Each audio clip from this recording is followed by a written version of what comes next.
नमस्ते दोस्तों, आज हम बात करेंगे एक ऐसे लीडर के बारे में जिन्होंने अपने समय के एक बड़े एम्पायर के सामने अपने दोस्तों, अपने लोगों के लिए अपनी महानता दिखाई। और वो लीडर हैं पोरुस या किंग पोरुस।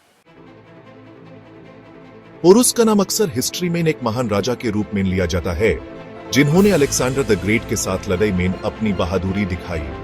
तो चलिए इस वीडियो में हम पोरुस के बारे में सब कुछ जानेंगे, उनकी जिंदगी, उनका राज्य और उनका अलेक्जेंडर के साथ का मुकाबला। पोरुस का असली नाम क्या था, ये आज भी पता नहीं है, लेकिन लोग उन्हें पुरु या पुरुष कहते थे। उनका राज्य आज के पंजाब के एरिया में था, जो उस वक्त इंडिया के नॉर्थ वेस्ट में था। पोरुस का राज्य हिंदू कुश से झेलुम तक था। उनका राज्य उस समय काफी बड़ा और मजबूत था। उनका नाम दुनिया भर में मशहूर हो गया था और उनका राज्य एक पॉलिटिकल पावर का प्रतीक था।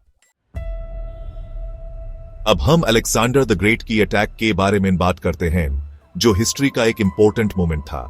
अलेक्जेंडर द ग्रेट ने 326 बीसी में अपनी एशिया की जर्नी शुरू की थी।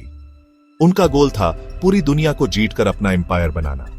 जब अलेक्जेंडर ने अपने एम्पायर को बढ़ाने के लिए इंडिया का रुख किया, तो उन्होंने पोरुस के किंगडम को टारगेट बनाया। पोरुस ने अपने किंगडम को बचाने के लिए अलेक्जेंडर की आर्मी से लड़ने का फैसला किया। उन्होंने अपनी बड़ी आर्मी और वॉर एलिफेंट्स के साथ तैयारी की थी। यह जंग झेलुम रिवर के पास हुई थी, जिसे हम आज झेलुम रिवर कहते हैं। यह जंग बहुत जरूरी थी क्योंकि दोनों तरफ से स्ट्रॉन्ग सेना थी। इस जंग में अलेक्जेंडर की सेना ने नदी के दूसरी तरफ से अटैक किया, जो पोरुस के लिए एक सरप्राइज था। पोरुस ने अपने वॉर एलिफेंट्स को आगे रखा, लेकिन अलेक्जेंडर की स्ट्रैटेजी, जो उन्होंने अपनी कैवलरी और आर्चर्स से की थी, ने उन्हें जीत दिलाई। अलेक्जेंडर की टीम ने नदी क्रॉस करके अपने एनिमीज को कंफ्यूज कर दिया था। यह जंग पोरुस के लिए हार थी, लेकिन उनकी हिम्मत और वीरता ने अलेक्जेंडर को भी प्रभावित किया। अलेक्जेंडर ने पोरुस को जीतने के बाद भी इज्जत दी और उसे अपने दोस्तों की तरह ट्रीट किया। जंग के बाद लोग सोचते थे कि पोरुस का राज्य टूट गया होगा, लेकिन ऐसा नहीं हुआ। अलेक्जेंडर ने पोरुस को जिंदा छोड़ दिया और उसके किंगडम को फिर से संभालने दिया। पोरुस ने अपने राज्य को फिर से संभाला और अपनी महानता को साबित किया। तो पोरुस को क्यों याद रखा जाता है?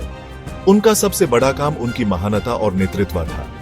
उन्होंने अपनी जिंदगी के कई साल अपने राज्य को सुरक्षित करने और अपने लोगों के लिए लड़ते हुए बिताए। पोरुस एक सच्चे योद्धा थे। पोरुस का एक और जरूरी काम उनका राजनीतिक डिप्लोमेसी था।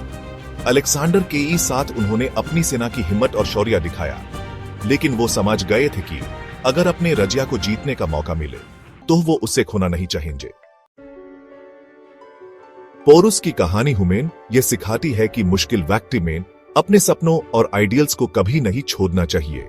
उन्होंने अपने राज्य के लिए अपनी जान तक दांव पर लगा दी थी और उनका नाम हिस्ट्री में अमर हो गया। आज भी पोरुस का नाम एक वीर और महान राजा के रूप में लिया जाता है, जो अपने राज्य को बचाने के लिए किसी भी हद तक जाने को तैयार थे। अगर आपको यह वीडियो पसंद आई हो, तो हमारे चैनल को सब्सक्राइब करना न भूलें और इस वीडियो को अपने दोस्तों के साथ शेयर करें। एएपी किस और हिस्टोरिकल लीडर के बारे में जानना चाहें, हमें कमेंट में बताएं।